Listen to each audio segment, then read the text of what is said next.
his presentation as if it was somehow independent, intellectual, and so on. And yet it was a group set up by George Osborne, and a group that would be pretty much part of the Treasury. The same would happen with the Treasury. Somehow, Reporting Scotland would present ideas from the Treasury as if somehow they were non-ideological. These are civil servants, we can trust them. I think that, as an alleged academic, I spent my life looking at academic sources and realising that there is no such thing as impartiality. And that applies in areas that maybe seem less political. That you have to look at where the research is coming from. And most social science researchers these days know that there's a degree of subjectivity which is inescapable, and it doesn't matter what the name of the organisation is. What do you think about the BBC's defence that they've used quite often, which is that, it was the yes side that wanted a change, so it was them that had to make the case. The no side, it should have been treated the way it was, just because they're not arguing for a major change? It's an interesting argument. It's a very interesting argument, and it's one which you might, someone like me instantly reacts to that and say, well, that's utterly unjust. This is a democracy, and the idea that those who wish to change things are somehow less to be trusted than those who want to stay the same is an astonishing idea. I mean, would they use the same argument in a clearly repressive society that those who wish to change that repressive society are somehow the onus is on them to do so? And I would argue that in some ways, certainly intellectually we're quite repressed in this society. So I just don't accept that argument at all. It's an interesting one that they picked it up. And they didn't pick it up early on because early on they insisted they weren't biased. It was only later on, when weakened by the criticism, that they started to come up with these kind of ideas, these subtle ideas that, okay, maybe we were a bit biased, but isn't it what you should do? Challenge the changers. And did you see the story out today? The ex-editor of BBC News says that the BBC sees itself as a unionist organisation and behaved as such during the referendum. This is the wonderful Paul Mason, of Channel 4 now. Very interesting. Paul Mason's a very interesting character. I can be a bit tangential. Did a fantastic documentary on Northern Soul. And if you saw that, Paul Mason was a Northern Soul enthusiast when he was young. And but you're right. Paul Mason talked before the referendum. Actually, said that the BBC he was quite appalled by them being in full propaganda mode. Now, Paul Mason's an Englishman. He, as far as I know, has no agenda with regard to Scottish independence, but he's a man who can see clearly. I'm sure he's not perfect, but he's a man who can see clearly, unlike some of the other people inside the media bubble. And so I think it's interesting that he and Salmond are together, and Sturgeon is kind of standing a bit back from all of this. There was, I think, throughout the whole period, the SNP never embraced my work. Never. I met one or two of the MPs and MSPs, and they all expressed, enthusiasm for my work, but the leadership of the party held back from acknowledging me in any way, and I can understand that, because I think they feel that there's a level of fondness for the BBC, especially its non-news elements, nature and so on, documentaries, that to attack the BBC is probably counterproductive, they would think. And Salmond held back from that until well on. It's only really just about the time after the referendum that Salmond came out and actually said the BBC were biased, and he said the same in his book. And Paul Mason said the same thing. So did George Monbiot. George Monbiot talked about how the Scottish media had shafted the Scottish people. So that's been an interesting development, and I'm pleased to see it. I don't know what to make of Nicola Sturgeon's behaviour at the moment. It's maybe just clever. Maybe it's sensible, but she's held back a bit. She did use that dreadful line that Blair Jenkins used, that the BBC weren't institutionally biased. Now, I think in both cases they misunderstand what institutionally biased would mean. They meant that they didn't think they were intentionally biased. But I do think one or two of them were. People like Boothman, clearly were anti-independence very strongly and will have influenced the behaviour of his lesser colleagues. But I do accept that a lot of the behaviour of mainstream media will have been unconscious or knee-jerk and therefore not part of but it's still institutional, you see. That's the whole idea. An institution promotes its interests subconsciously often. They don't have to have meetings every morning saying, right, you better report on Salmond in a negative way. They don't need to have that. It becomes part of the culture. Does it work like with that old metaphor where, the owner of the circus doesn't need to tell all the acrobats and animals which way to jump, but as long as he books all the acts, he knows roughly how the show's going to go? I think that's a fair comparison. It's probably a more respectable comparison than the one that some of my Facebook friends use. They've all read a book by a Professor Kirschwin of one of the English universities about Hitler. And they say, the minute you mention Hitler, you've lost the argument. I think it offers the most extreme example of that institutional bias and propaganda. Hitler didn't ask for anything specifically.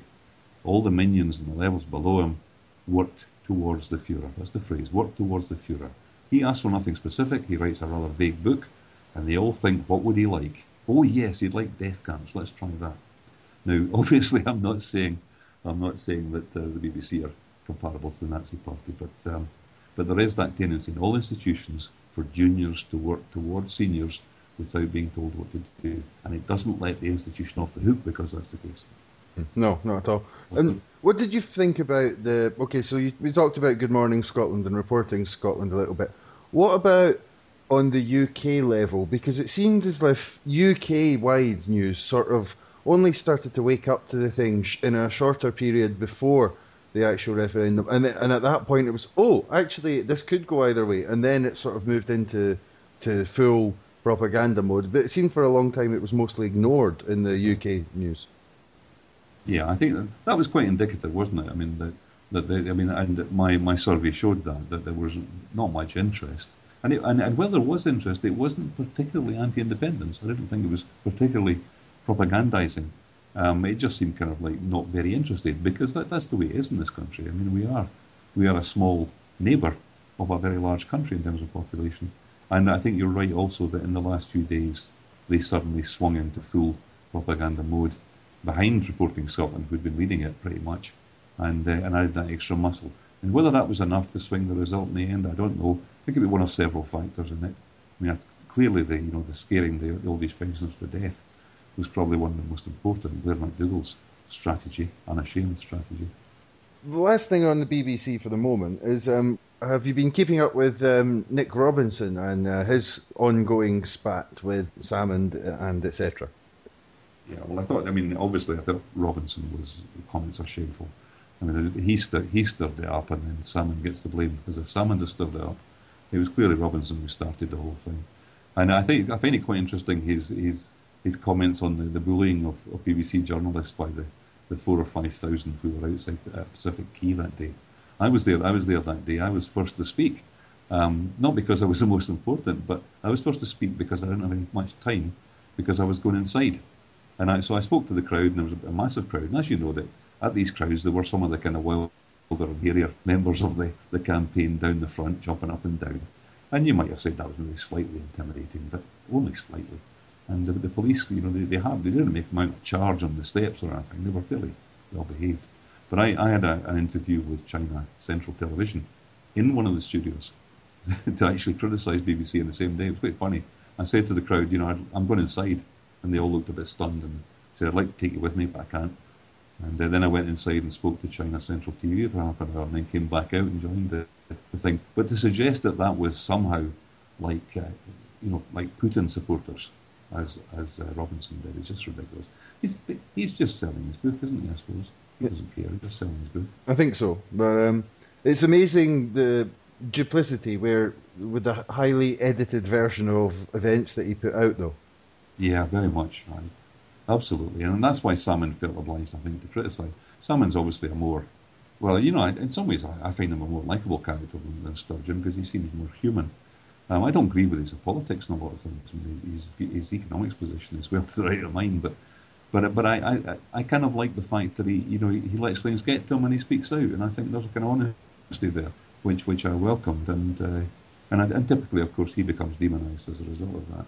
But he was demonised all through the campaign. It was, it was always presented as, and you mentioned this in the book as well, it was always presented as Alex Salmond's position, not the Yes position. Very much. That was. I mean, I demonstrated that just quantitatively in the research. I mean, there were 3 occasions when Joanne Lamond was where nasty comments were heard on Reporting Scotland about Joanne Lamond, and it was always Alex Salmond who made those comments. But against that, there were something like 20 or 30 comments against Alex Salmond, which maligned his qualities, his characteristics, and so on. So it was very one-sided. And moving on from the referendum, because it seems like a lot of lessons weren't learned, you put out another paper talking about the coverage in Scottish media in the run-up to the general election we've just had. And yeah. I found that one of the sections in that about the way that NHS stories were reported was extremely interesting. Could you explain to the listeners what that was about? Yeah, I thought that can only be conceived as a deliberate piece of conscious propaganda to try and weaken the SNP and strengthen the Labour Party in the run-up to that election. Because you can make a very simple comparison with STV and Reporting Scotland, in that STV hardly ever reported those stories. They did sometimes, but BBC, Reporting Scotland, night after night, mounted these negative stories about the SNP. Clearly, the Scottish Government's inability to manage the health service was the message. You know, that you cannot trust these people to run your health service. And we had scare story after scare story, very dubious use of statistics. You know, I'm not a professional statistician, but I know enough about statistics to know when people are being very selective in their use.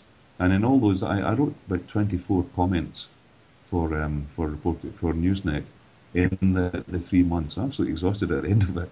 And in that, I commonly dug into the statistics to show how selective and how inappropriate the Reporting Scotland's use had been. I was quite patronising at times, you know, adopting the kind of, you know, I'm the teacher, they're not very bright sort of approach to things, which is maybe unforgivable, but I felt they deserved it. And that, to my mind, was naked propaganda. It wasn't just the health service, there were some other things as well about police and so on. And there were some very legitimate points we made about Police Scotland, I know, but to actually link those just to the Scottish Government was a bit one-sided. Another part in the book was about the influence of social media, where the picture's obviously much different. Now, I mean, obviously, the kind of binary position that a lot of people thought was that mainstream media was no and social media was yes. Did the evidence bear that out? It did. I mean, not obviously in an absolute sense. I mean, but I mean, I don't think there's much doubt. There was, I think, a study done by Glasgow University people, kind of the real kind of techie thing with where they were monitoring Twitter and so on. And I think while it wasn't black and white, the yes campaign were dominant in social media, and the no campaign was dominant in the mainstream. I think that's a fair comment to make, with exceptions. We had Sunday Herald in that period, but that's not really much out of the number of newspapers there were. And Sunday Herald were a very small circulation before they made the rather clever move to support independence. I mean, I was really charmed by what happened in social media. In January, February 2014, when I was called to the Scottish Parliament, people got and was filmed defending my research in the Scottish Parliament. I suddenly got a flurry of emails saying, what's your Facebook account, what's your blog, what's your Twitter, you know, and so on. And as I was 63 at the time, so, you know, as somebody I was quite happy with databases and spreadsheets and email, but I suddenly had to launch myself into social media. And it's been a huge pleasure, an enormous pleasure, because the things that people are saying in social media, it's like a kind of wonderful world of democracy. There's stuff happening there, and you think, brilliant. You know, when I go back to my time, you know, in the 70s as a kind of young radical in the 70s, that just wasn't available to us. We used to print newsletters and leave them lying around and stuff like that. But social media, I mean, obviously there's an oppressive side to social media. GCHQ are listening to us all the time and so on. But I think the actual enormous vigour, enthusiasm and love that is expressed by people in social media just overwhelms that. There was a real explosion of creativity and just wonderful stuff. Yeah. Well, I feel quite optimistic because of what's happening. I mean, some people will say to me, well, look, the Arab Spring a few years ago looked like a transformation in politics in the Arab world, in North Africa and so on. And it looked really optimistic at first, but then largely the existing establishment, military states and so on have suppressed it. And therefore their argument is, well, Facebook will never change anything. Twitter will never change. And people say that, you know, that what's happening in Greece is looking like a failure for the left. But I take a longer view. What happened in Scotland What happened in Scotland, again, you could argue was a failure. But